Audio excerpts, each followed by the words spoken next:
প্রেম কি সুন্দর, তাই না? কেউ ধ্বংস হয়, আবার কেউ সুন্দর একটা জীবন ফিরে পায়।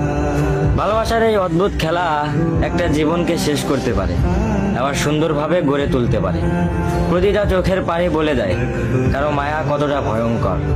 সবাই ভালোবাসতে জানে, কিন্তু মায়ায় পড়ে ভেতর ভেতর শেষ হতে কতজন পারে? কারো মায়া যে এতটা খারাপ, যদি মায়ায় না পড়তাম তাহলে বুঝতামই না।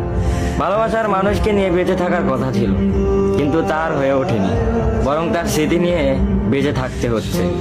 প্রতিটা রাত এমন ভাবে কেটে যাচ্ছে যে মাঝরাতে তার কথা ভেবে দম বন্ধ হয়ে যায়।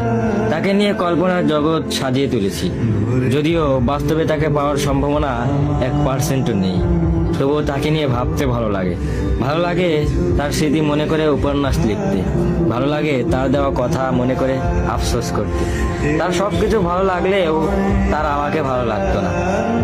সে তো ভালোবাসা নিতে জানতো, কিন্তু সে কখনোই ভালোবাসা দিতে জানতো না।